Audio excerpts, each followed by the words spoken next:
On va venir directement à notre sujet, qui est le grand sujet de cancer et fatigue. Et on va commencer par le docteur Bruno Vincent, qui va vraiment nous planter le décor, parce qu'on parle souvent de la fatigue, mais c'est quoi la fatigue en fait, hein? C'est quoi? Comment ça se déclare? Qu'est-ce qui fait on se sent fatigué lorsqu'on est atteint d'un cancer?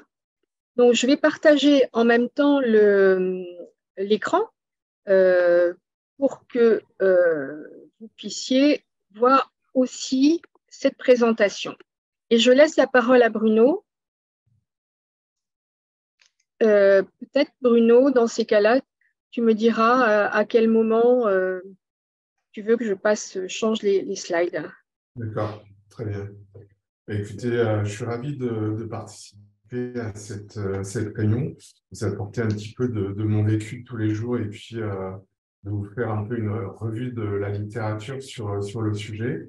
Je remercie en particulier Françoise de m'avoir invité, GPS Cancer et tous ses membres.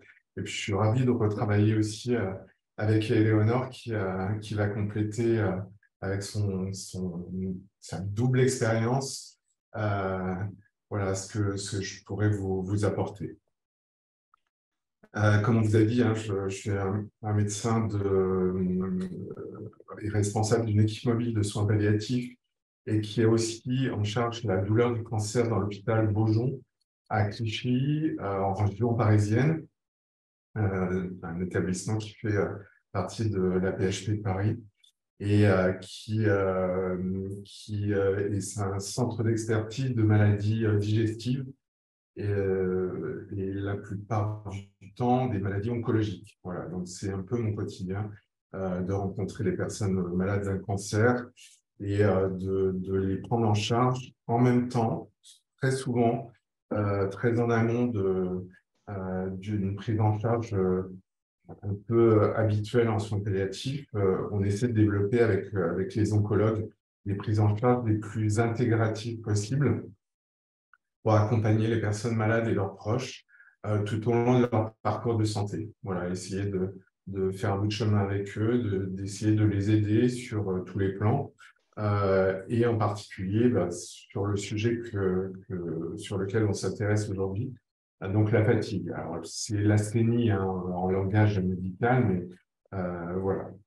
En préambule, je voulais vous dire que c'est un symptôme qu'on rencontre tout le temps et c'est vraiment quelque chose que les personnes malades nous font part quasiment en permanence de cette fatigue qui les accable et qui influe sur leur quotidien.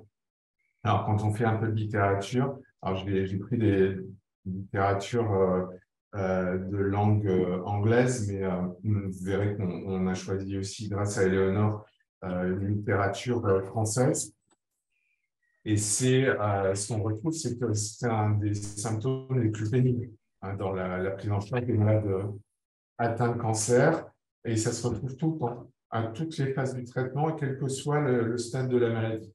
Soit au début, pendant le cancer, si le cancer guérit après le traitement et la guérison du cancer, on le retrouve vraiment très, très, très souvent. Et c'est souvent le premier symptôme hein, que les personnes malades ressentent. Voilà, souvent, ça revient souvent sur ce thème. Au moment du diagnostic, il y a quand même 40% des patients, des personnes malades qui s'en plaignent. Donc, c'est quand même assez conséquent. On peut passer à la diapo suivante. Alors, qu'est-ce que c'est vraiment la fatigue hein? Si on prend une définition générale, vous voyez, c'est un sentiment subjectif. Ça n'appartient qu'à la personne qui le ressent, hein, qui est pénible, persistant. On ressent un épuisement physique, mais aussi un épuisement émotionnel et cognitif. C'est-à-dire qu'on est tellement fatigué qu'on ne fonctionne plus normalement. Alors, c'est lié soit au cancer lui-même, soit au traitement, et c'est absolument pas lié à l'activité que l'on peut faire, en particulier l'activité récente. On aurait tendance à dire, bah voilà, j'ai beaucoup fait l'activité, je me suis beaucoup activé, j'ai eu pas mal d'examens, je suis venu à l'hôpital, j'ai fait un tour chez moi dans le jardin, et pourtant, même quand on fait rien, on est fatigué. Voilà. Et ça interfère beaucoup hein, sur son degré d'autonomie. La durée, la fréquence, tout ça, c'est très variable. Ce qu'on voit par contre, et ce qui est très important, c'est la prévalence, c'est-à-dire l'incidence du symptôme dans le quotidien de la personne malade. Ça va de presque 60% jusqu'à 100%. Donc, c'est extrêmement conséquent. Et puis, Ça veut dire, pardon Bruno, ça veut dire que le taux de prévalence, ça veut dire que les patients, c'est 60% ressentent ça tous les jours ou est-ce que c'est sur ouais. un temps Alors, c'est un temps donné, hein, la prévalence, c'est un temps donné. Mais déjà, quel que soit le moment, la prévalence, c'est celle-ci. C'est-à-dire que pendant la durée d'un cancer, ça peut être de 60 à 100%. Voilà, présent. Voilà. Ça peut être un séquel en long terme aussi, hein, quand on regarde après le traitement du cancer, quand on est guéri ou en rémission, la prévalence, là, elle peut atteindre 30%. C'est-à-dire qu'on peut être atteint de fatigue euh, après cette période, et ça peut aller jusqu'à 10 ans. Donc, c'est quand même 10 ans après la fin de la maladie. Voilà, on va passer la diapo suivante. Alors, en général, ça augmente pendant le traitement de la maladie et c'est plutôt à la tendance à diminuer par la suite, mais ça peut persister. Et souvent, au-delà d'un an. Voilà. Ce qu'on sait aussi, et ce qui est remarqué dans la littérature, c'est que c'est plus sévère lorsque les personnes ont une chimiothérapie ou alors une chimiothérapie plus une radiothérapie en même temps. Et un peu moins pour les personnes qui n'ont qu'une radiothérapie. Ça, c'est les données de la littérature, les données des études. Concernant les nouvelles thérapies, parce que beaucoup de cancers maintenant se traitent soit par immunothérapie, thérapie ciblée, hormonothérapie. C'est surtout l'association des thérapies qui fait qu'on n'est plus fatigué. Ça va de 12 à 37, voire jusqu'à 71% en fonction des associations qui sont faites entre les différentes thérapies. Et puis, on remarque maintenant que l'immunothérapie fait quand même beaucoup partie des traitements pour pas mal de cancers. C'est que lorsqu'il y a une association avec un trouble endocrinien, diabète, thyroïde, hypothyroïdie et tout ça, l'asthénie est beaucoup plus marquée. Voilà. et on sait pourquoi? C'est des traitements qui sont relativement récents, donc il n'y a pas énormément d'études. On sait que plus on associe des symptômes ou des maladies ou des traitements, on augmente forcément les retentissements, que ce soit les effets secondaires si c'est une thérapeutique ou les symptômes comme la fatigue. C'est l'accumulation de toutes les données qui font qu'on est plus fatigué. On va passer à la suivante. Alors, il y a autre chose aussi que l'on sait, c'est que en matière de prédicteurs, c'est-à-dire qu'on pense souvent que la fatigue va être beaucoup plus présente si on associe un mauvais état général, une perte de poids et un traitement par opioïde, par morphine ou autre. Voilà. Ça, c'est quelque chose qu'on retrouve quand même dans la littérature. Donc, c'est une tendance assez forte. La diapo suivante.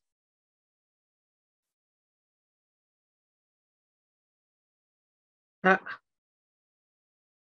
OK. ça y est. Est-ce que c'est passé trop Non, vite? Il n'y avait pas une avant? Est-ce que j'appuie 2 fois? Regarde. Attends, je reviens un peu en arrière, parce qu'il a l'air d'avoir une petite lenteur.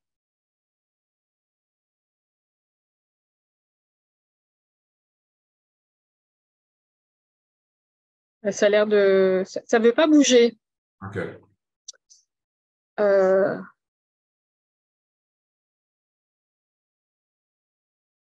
C'était... Il y avait autre chose avant? Je ne l'ai plus en mémoire. Non, non, non, c'est la bonne diapo, Françoise. Alors, la bonne bon, diapo. on va laisser, on bouge pas sur celle-là. OK, très bien. Alors, pour essayer d'éclaircir un peu le symptôme de la fatigue, la fatigue, elle n'est pas, c'est pas quelque chose qui est uniciste, hein. On voit en particulier là sur la diapo que vous avez devant vous, on voit qu'on peut évaluer la fatigue des patients, et c'est en général ce que font les équipes d'oncologie, c'est qu'elles évaluent cette fatigue avec des outils. Et en particulier, il y a 2 outils qu'on utilise pas mal. Et à l'international, c'est celui que vous avez sur votre gauche qui est le plus utilisé, les ORTC, où on demande à la personne malade d'essayer de qualifier un peu son type de fatigue avec une échelle de Likert qui va de 1 à 4. Pas du tout, ce qu'on ressent pas du tout, un peu, assez beaucoup, et plusieurs items. Donc, vous voyez, il y a une douzaine d'items qui vont essayer de cerner quelle modalité de fatigue on ressent. Voilà. Et vous voyez qu'on a des pavés, en fait, qui sont plus centrés sur un questionnaire qui va essayer d'explorer la fatigue physique. Comme je disais tout à l'heure, hein, il y a quand même 3 états de fatigue: physique, émotionnelle, en trois questions, et une fatigue cognitive. C'est-à-dire qu'on est tellement fatigué qu'on a du mal à réfléchir, qu'on a du mal à se positionner. L'autre échelle est un peu plus simpliste, mais en tout cas, celle qui est intéressante, là, les ORTC en 12 questions, ça permet quand même de cerner un petit peu qu'est-ce qui est un peu plus présent ou moins présent. Voilà. Et ce que l'on fait, c'est que plus vous avez un score élevé, plus on sent que la fatigue est grave, et on va peut-être plus se centrer sur ce symptôme. Voilà. L'échelle suivante. Ah, des difficultés à faire passer Alors, faut peut-être les slides. remettre.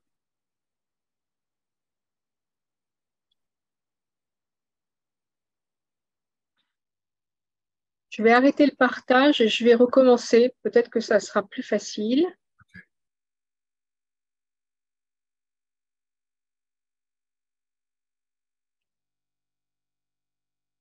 Donc, on était On était à la diapo 6. Alors, qu'est-ce qui fait que voilà, on peut passer sur la 7, hein. Alors, on essaie de chercher l'origine un peu plus précise, et là de façon un peu plus poussée, avec des examens biologiques, des tests en laboratoire et tout ça, pour savoir d'où vient vraiment cette fatigue. Et voilà, ce qui ressort un peu, c'est que ce serait un phénomène d'inflammation chronique, hein, dû à la maladie cancéreuse, qui déverserait dans le corps des facteurs inflammatoires, et qui provoquerait des conséquences sur l'état de santé de la personne. Ce qu'on pense, c'est que ça commencerait a priori sur les muscles squelettiques, et notamment en raison d'une baisse progressive de l'activité physique, hein. Quand on se sent fatigué, on n'a pas envie de bouger, et c'est un peu un cercle vicieux, hein. On ne bouge plus, et puis on réduit son activité physique au fur et à mesure.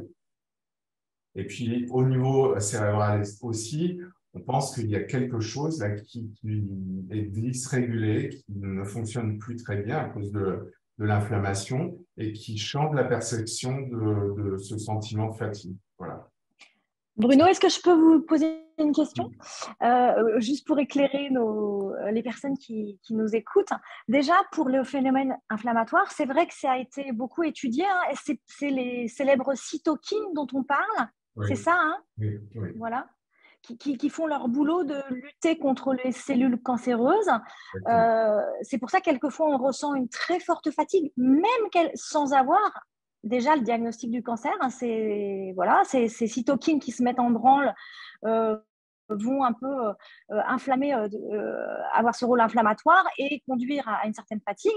Et deuxièmement, est-ce que vous pourriez réexpliquer ce que sont les muscles squelettiques? Pourquoi ils vont un peu nous empêcher après de bouger? C'est quoi les muscles squelettiques? Les muscles squelettiques, c'est ce qu'on a autour des os, en fait. Et c'est ce qui est relié au tendon et qui permet de mobiliser tous nos membres et essayer de pouvoir s'en servir, en fait. C'est important ce que vous dites parce que après, les conséquences vont être importantes dans la vie de tous les jours, dans le fait de marcher. Voilà, mes muscles squelettiques qui me permettent de faire l'action, de lever la jambe quand je vais monter un escalier ou d'attraper mon bocal de pâtes dans mon placard en levant le bras. Ben, mes muscles squelettiques, forcément, ils vont réduire avec la maladie. Exactement. On va passer à la suivante.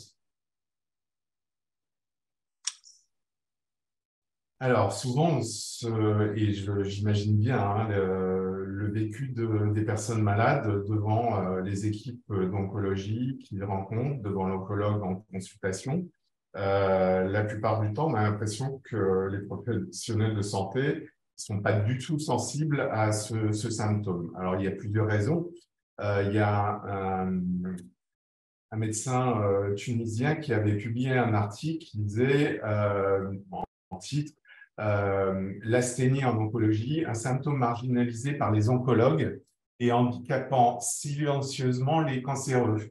Ben, je pense que c'est assez vrai hein, pour ceux qui le vivent.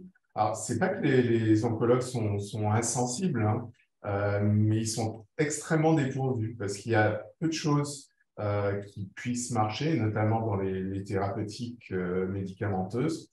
Il y a eu pas mal d'essais. Alors, je ne vous ai pas fait le panorama de tout ce qu'on a pu tester pour essayer de modifier la fatigue ressentie par les personnes.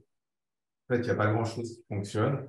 Et on verra après qu'il y a d'autres choses à faire que de prendre des médicaments. Et du coup, tout le monde est un peu frustré hein, de la part des équipes soignantes, des patients. On est un peu déçus. Il n'y a pas beaucoup de réponses à apporter. On ne contrôle pas trop le symptôme. Et pour autant, c'est hyper important quand même de l'évaluer systématiquement. Hein, une fatigue légère, moyenne ou forte, c'est quand même à prendre en compte. Alors, il y a des moyens très, très simples hein, à utiliser. On peut utiliser comme une échelle de douleur, hein, une échelle numérique et se dire à combien on est fatigué là maintenant, la semaine dernière, globalement. Voilà, pour donner aussi des pistes aux médecins qui prennent en soin les personnes malades. Et puis après, si on veut approfondir, comme je vous ai montré tout à l'heure, il y a des échelles un peu plus précises qui vont permettre d'évaluer les différents symptômes, les différentes pistes. Voilà. On peut passer à la suivante. Oui, avant de passer à la suivante, je me disais que pour les personnes qui ont déjà connu cette douleur, cette fatigue pendant la maladie, peut-être que vous pourriez mettre aussi des commentaires dans le chat pour dire si on vous a évalué la douleur, pour qu'on puisse partager ensuite. On va passer à la suivante. Voilà, le projet de soins du malade fatigué. Exactement. C'est hyper important d'en parler, hein, déjà avec les professionnels de santé. Déjà pour que les professionnels puissent reconnaître hein, ce symptôme et y être attentifs. Alors, en général, voilà, ils le sont attentifs, mais c'est bien aussi d'en parler, c'est bien aussi de l'évoquer, de le décrire. Voilà, ça permet aussi au personnel d'essayer de trouver des causes possibles et c'est d'agir sur ces causes, de proposer aussi un éventail de de stratégies pour essayer d'améliorer la fatigue. Et puis, le professionnel qu'on va avoir en face va tenir compte, bien sûr, de l'âge de la personne, de la gravité de la fatigue, des préférences de la personne qu'on a en face. On ne va pas proposer n'importe quoi à une personne qui ne va pas adhérer au projet de soins, tenir compte des expériences ultérieures et puis d'évaluer de façon précise et surtout régulière le symptôme de la fatigue. Et puis, il y a des groupes de soutien qui peuvent aider aussi. Voilà, GPS Cancer en fait partie. Aider les personnes fatiguées, mais aussi leurs proches, parce que ça retentit bien évidemment à la fois sur la qualité de vie de la personne malade, mais aussi les proches. On va avancer si vous voulez bien.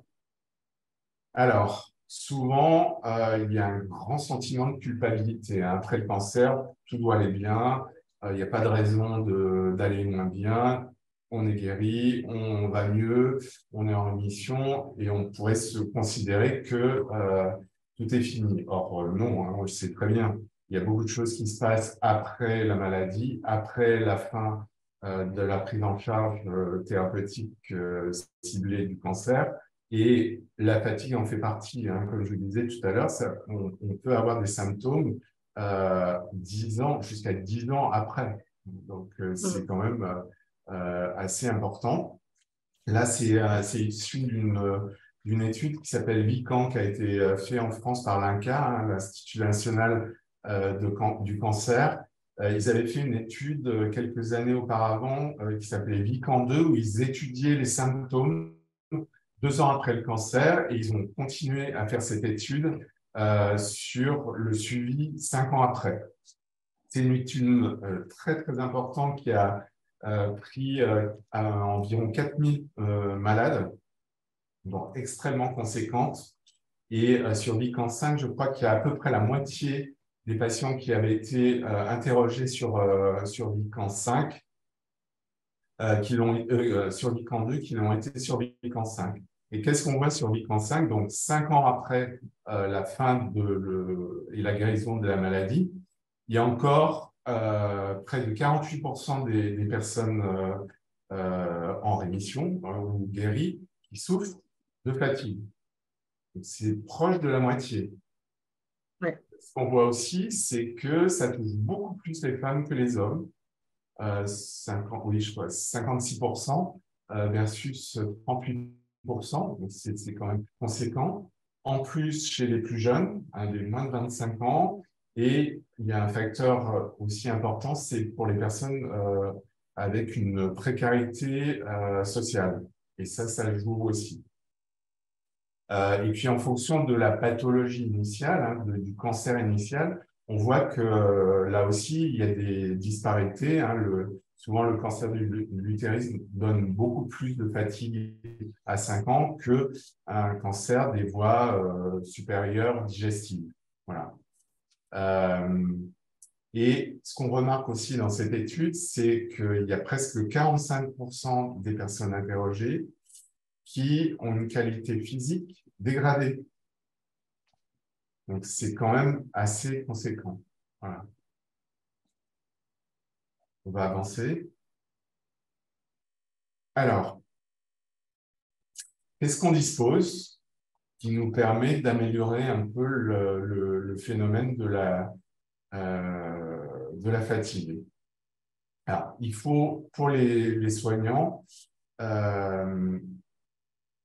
il faut vraiment explorer tout le corpus pour être sûr qu'on ne passe pas à côté de quelque chose quand même. Hein, parce qu'il y a quand même des facteurs qui contribuent la fatigue. En particulier la douleur, les troubles de l'humeur, voilà, toutes les symptômes associés comme de l'anémie, une infection, une malnutrition, les maladies thyroïdiennes, les maladies cardiovasculaires, pulmonaires, tout ça concourt quand même à majorer les phénomènes de fatigue. Il faut aussi aller rechercher du côté des autres maladies qui sont cours, être sûr qu'elles sont bien équilibrées, qu'elles sont bien prises en charge, aller rechercher aussi sur les antécédents anciens ou présents, des troubles de l'humeur, de l'anxiété, de la dépression. Ça aussi, ça majore, hein. Vous avez vu dans l'échelle que je vous ai présentée, le ORTC, on retrouve quand même pas mal d'items, quelques questions qui explorent la sphère de l'humeur.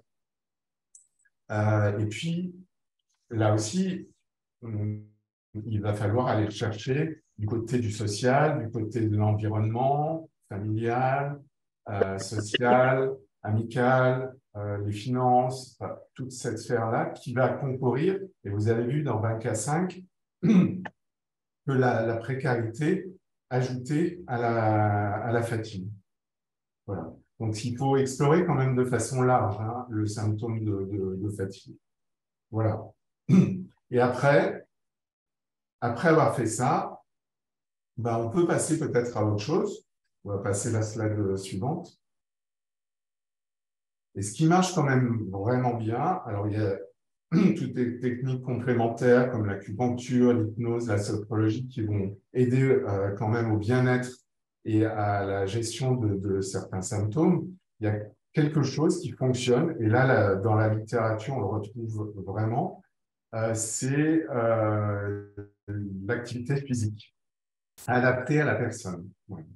Et là, alors je laisserai la place à Eleanor, qui est plus experte que moi sur ce type de prise en charge, mais en règle générale, ce qu'on essaie de faire, c'est d'améliorer le bien-être de la personne, faire des exercices qui soient suffisants pour réentraîner le corps à fonctionner. Et puis, il y a des programmes qui vont être adaptés, bien sûr, à la personne et à son appétence et à ses besoins et ses envies. Voilà. La diapo suivante. Et justement, je vais laisser la place à Éléonore et je me ferai un plaisir de répondre à vos questions par la suite, parce que je pense qu'on aura des questions, des réponses à donner tous ensemble.